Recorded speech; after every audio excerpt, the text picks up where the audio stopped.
वास्तु के नियमों का उपयोग भारत में लगभग प्रत्येक व्यक्ति करता है। घर बनवाने से लेकर गृह प्रवेश तक वास्तु के नियमों का उपयोग किया जाता है। वास्तु का उपयोग व्यक्ति अपने जीवन में सुख, समृद्धि, धन, ऐश्वर्य, वैभव के लिए भी करता है। वह अपने परिवार के साथ सुख से रहे, समृद्धि से रहे, उसके घर धनागमन होता रहे, इसके लिए वह वास्तु के नियमों का प्रयोग करता है।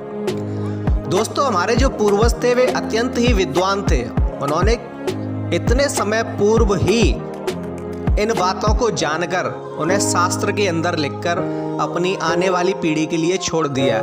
और आने वाली पीढ़ी जो हम लोग हैं वह इन शास्त्रों को पढ़कर, वास्तु शास्त्र को पढ़कर, उसके नियमों के हिसाब से चलकर अपने जीवन को सुखी, समृद्ध एवं शांति प्रिय बनाए रखते हैं। दोस्तों, वास्तु के हिसाब से दक्षिण दिशा को यम की दिशा या पितरों की दिशा माना गया है। इसलिए कुछ ऐसी चीज़ें हैं, कुछ ऐसे वास्तु टिप्स हैं जो हमें दक्षिण दिशा में नहीं करने चाहिए। कुछ ऐसी चीज़ें हमें दक्षिण दिशा में नहीं रखनी चाहिए जो वास्तु के हिसाब से गलत हैं। अगर उन चीज़ों को हम दक्षिण दिशा में रखते हैं तो उसके परिणाम हमें गलत ही मिलते हैं और हमारे घर से सुख, शांति, समृद्धि चली जाती है।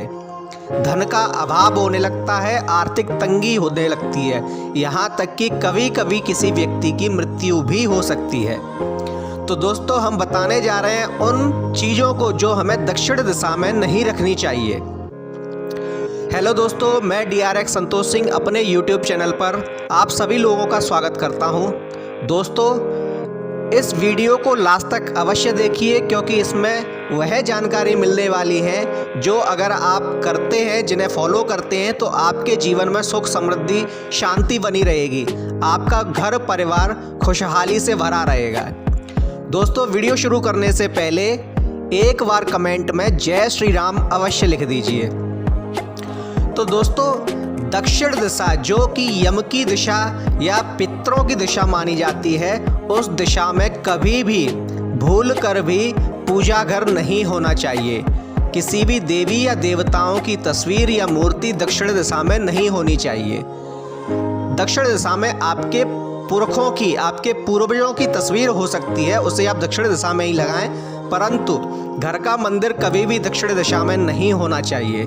अगर ऐसा होता है तो आपके ऊपर पितृ दोष बनने लगता है, जो आपके हर काम में रुकावट डालने लगता है, जिससे आपके बनते हुए काम भी बिगड़ने लगते हैं और आपके घर से धीरे धीरे सुख, समृद्धि जाने लगती है, धन का अभाव होने लगता है।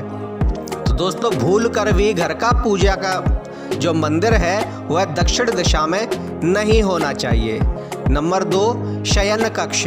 कभी भी भूल कर भी शयन कक्ष, जो घर का मुखिया है उसका शयन कक्ष कभी भी भूल कर भी दक्षिण दिशा में नहीं होना चाहिए। साथ ही दोस्तों, दक्षिण दिशा की तरफ कभी भी पैर करके नहीं सोना चाहिए।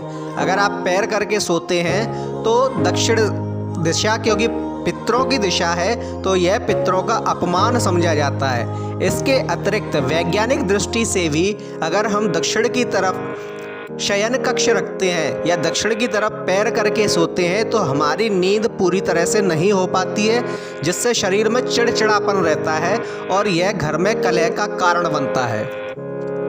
नंबर 3, मदिरा।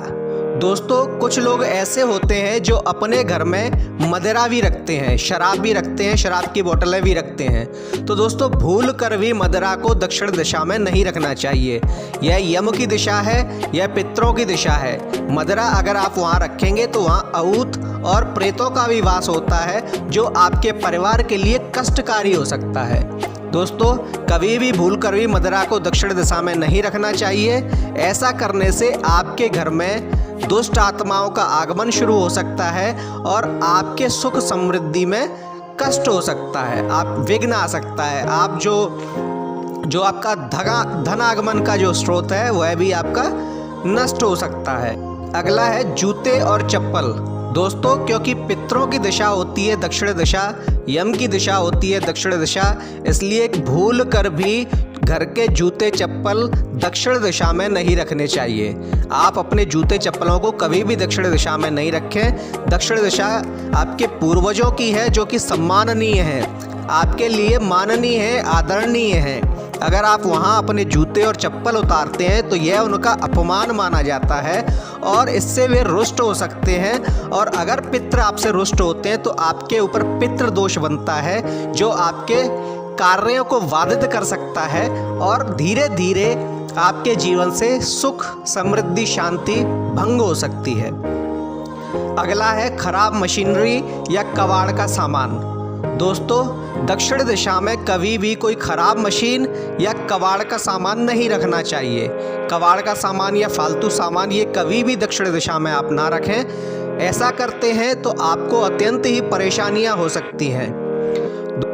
पितरों की तस्वीर। दोस्तों, पितरों की तस्वीर को आप दक्षिण दिशा में ही लगाएं और रोज़ अगर मुमकिन हो सके तो रोज़ सुबह जागने के बाद या स्नान करने के बाद दक्षिण दिशा की तरफ मुंह करके अपने पितरों का ध्यान करके उन्हें नमन अवश्य करें। इससे क्या होता है दोस्तों, अगर आपके ऊपर पितृ दोष बना हुआ भी है तो वह भी धीरे धीरे शांत होने लगता है। आप जब अपने पितरों को नमन करते हैं पूरे आदर के साथ, तो आपकी कुंडली में अगर पितृदोष बना हुआ भी है तो वह भी शांत होने लगेगा और आपके कार्यों में आने वाली रुकावट धीरे धीरे हटने लगेगी। दोस्तों, पितृ हमारा बुरा नहीं करना चाहते, वे सदैव हमारा सहयोग करना चाहते हैं, परंतु अगर आप उन्हें रुष्ट करते हैं तो वह आपके कार्यों को बाधित कर देंगे। तो दोस्तों, पितृ अगर रुष्ट भी हो गए हैं तो उन्हें मनाने का एक ही तरीका है, वह तरीका है कि दक्षिण दिशा की तरफ मुंह करके आप रोज उन्हें नमन करें, उनसे अपने अपराध के लिए क्षमा मांगें। वे आपके पूर्वज हैं, आपके दादा परदादा हैं, तो उनको नमन करने में, उनके पैर छूने में, उन्हें आदर देने में आपको शर्म नहीं आनी चाहिए। तो दोस्तों, आप अगर अपने घर में सुख, समृद्धि, शांति, खुशहाली चाहते हैं तो दक्षिण दिशा में मुंह करके अपने पितरों को नमन करें एवं जो ये चीज़ें हमने इस वीडियो में वर्णित करी हैं उन चीज़ों को कभी भी दक्षिण दिशा में ना रखें। दोस्तों, आप लोगों को हमारा वीडियो कैसा लगा कृपया कमेंट में बताइए। साथ ही अच्छा लगा हो तो कृपया वीडियो को लाइक कीजिए, शेयर कीजिए, कमेंट में जय श्री राम अवश्य लिखिए एवं हमारे चैनल को सब्सक्राइब कीजिए। धन्यवाद। जय सिया राम।